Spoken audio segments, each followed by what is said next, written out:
નમસ્તે મિત્રો, ધર્મ મનીષ પંડ્યા ઓફિશિયલ ચેનલ પર હું મનીષ પંડ્યા આપ સૌનું સ્વાગત કરું છું. મિત્રો, જેઠ મહિનાની સુદ અગિયારસ એટલે ભીમ અગિયારસ. ભીમ અગિયારસના બીજા નામ છે નિર્જળા એકાદશી અને પાંડવ એકાદશી. જેઠ મહિનાના સુદ પક્ષની અગિયારસ આવે એ મોટાભાગે અંગ્રેજી માસ પ્રમાણે મે અથવા જૂન માસમાં આવતી હોય છે.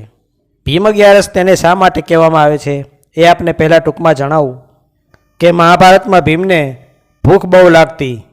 બધી એકાદશીના ઉપવાસ એનાથી થઈ શકતા નહીં. તેથી તેણે એક દિવસ વ્યાસજીને પૂછ્યું કે વ્યાસજી, હું ભૂખ્યો રહી શકતો નથી, આથી બધી અગિયારસનું પુણ્ય મેળવી શકું એમ નથી.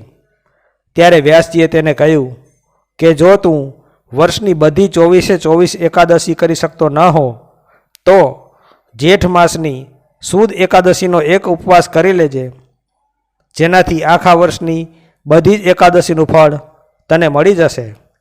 ભીમે આ એકાદશી પાણી પીધા વગર કરી, આથી તેનું નામ નિર્જળા એકાદશી પડ્યું અને પછી તે ભીમ અગિયારસ તરીકે ઓળખાવા માંડી. મિત્રો, ભીમ અગિયારસને દિવસે શું કરાય એ આપને જણાવું. આ માટેના નિયમો આ પ્રમાણે છે. સૂર્યોદયથી બીજા દિવસના સૂર્યોદય સુધી અન્ન અને જળ કંઈ ન લેવાય. તેથી આ વ્રત બહુ આકરું વ્રત ગણાય છે. પણ જે લોકો ન કરી શકતા હોય તેઓ ફળાહાર, દૂધ, પાણી વગેરે લઈ શકે છે. બીમાર અને વૃદ્ધ લોકો માટે છૂટ છે. આ સિવાય આ દિવસે વિષ્ણુ ભગવાનની પૂજા કરવી જોઈએ. ઓમ નમો ભગવતે વાસુદેવાય એ મંત્રનો 108 વખત જાપ કરવો જોઈએ.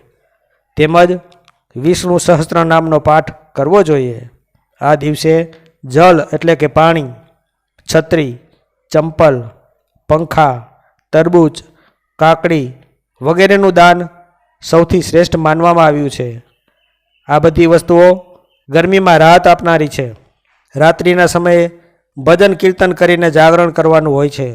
આ એકાદશીનું વ્રત એટલું બધું મહત્ત્વનું છે કે જે વ્યક્તિ આ એકાદશી કરે છે તેને આખા વર્ષમાં આવતી 24 એકાદશીનું પુણ્ય પ્રાપ્ત થાય છે.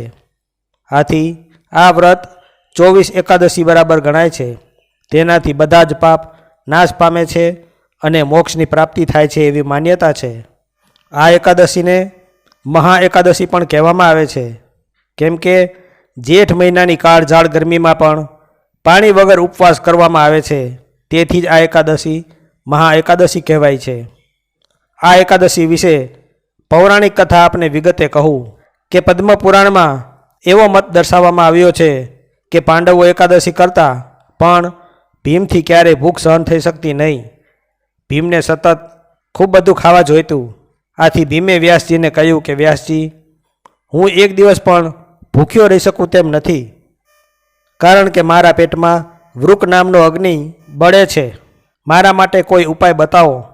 ત્યારે વ્યાસજીએ કહ્યું કે હે ભીમ, જેઠ સુદ એકાદશીએ સૂર્યોદયથી દ્વાદશીના સૂર્યોદય સુધીનું જો તું વ્રત કરે અને એક પણ પાણીનું ટીપું લીધા વગર ઉપવાસ કરે તો તેના બદલામાં તને બધી જ 24 એકાદશીનું ફળ મળી જશે.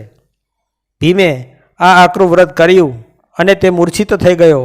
ત્યારે ભગવાને દર્શન આપીને કહ્યું કે હે ભીમ, આ વ્રતથી તારી બધી જ એકાદશી સફળ થઈ.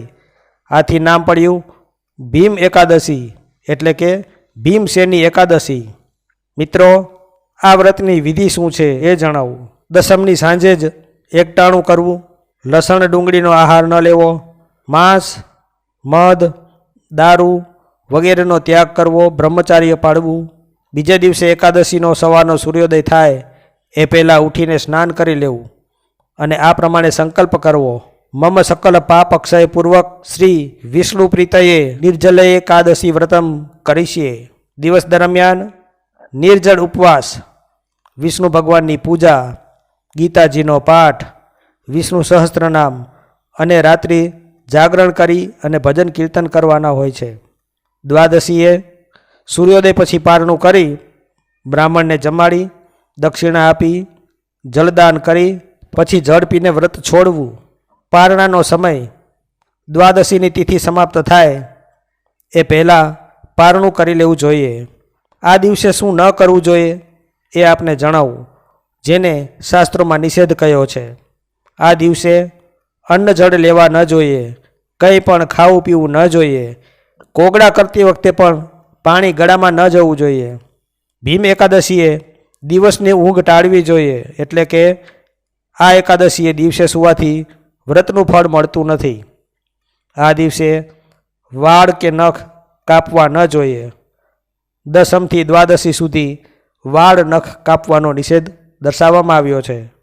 આ દિવસે જૂઠું, ક્રોધ, નિંદા વગેરે ન કરવા જોઈએ અને વાણી વિચાર શુદ્ધ રાખવા જોઈએ. આ દિવસે કાંસાની થાળી કે વાસણમાં ભોજન જમવું નહીં. આ દિવસે દાનનું સવિશેષ મહત્ત્વ રહેલું છે. તો શેનું દાન કરવું જોઈએ એ આપને જણાવું. જેઠ માસની ગરમીમાં આ દાન મહાપુણ્ય આપે છે. પહેલું છે જળદાન. માટલા, જળકુંભ કે ઠંડા પાણીની પરબ બંધાવવી જોઈએ. છત્રી, ચંપલ, પંખા વગેરે તડકાથી રક્ષણ આપે તેવી વસ્તુઓનું દાન આપવું જોઈએ. અન્નનું દાન કરવું હોય તો તરબૂચ, કાકડી, કેરી, શેરડીનો રસ, છાશ, સત્તુ વગેરેનું દાન આપી શકાય. ગાયનું દાન સર્વશ્રેષ્ઠ માનવામાં આવ્યું છે. આ ઉપરાંત સફેદ વસ્ત્ર કે ધોતિયાનું દાન પણ વસ્ત્રદાન તરીકે આપી શકાય.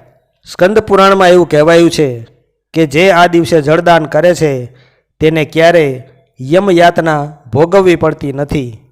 આ વ્રતનો એક વૈજ્ઞાનિક દૃષ્ટિકોણ પણ જોવા મળે છે. જેઠ મહિનામાં સૂર્ય સૌથી પ્રખર હોય છે. શરીરમાંથી પાણી ઘટી જાય છે. આ દિવસે એકટાણું કરી શરીરને ડિટોક્સ કરવાનો સંકેત રહેલો છે. ઉપવાસથી પાચન તંત્રને આરામ મળે છે.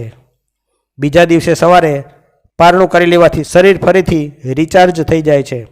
જે લોકો નિર્જળ ન રહી શકે એમના માટે છૂટછાટ આપવામાં આવેલી છે. વૃદ્ધો, બીમાર અને સગર્ભા સ્ત્રીઓ હોય તો તેઓ માત્ર ફળાહાર, દૂધ, પાણી, છાશ વગેરે લઈ શકે છે. જલ વગર મુશ્કેલ હોય તો આચમન જેટલું તીર્થ જળ લઈ શકાય છે. માનસિક ઉપવાસ. જો શારીરિક ઉપવાસ ન થઈ શકે તો મનથી જ વિષ્ણુજીનું સ્મરણ કરી નિંદા કુથલી ન કરવી એ પણ વ્રત જ ગણાશે. યાદ રાખો, શ્રદ્ધા મહત્ત્વની છે. જબરદસ્તીથી શરીરને બગાડવું એવો વ્રતનો કોઈ જ હેતુ છે નહીં. આ વ્રત ગુજરાતમાં સવિશેષ જોવા મળે છે. ગુજરાતમાં ડાકોરમાં રણછોડરાયજીના મંદિરે મોટો ઉત્સવ યોજવામાં આવે છે.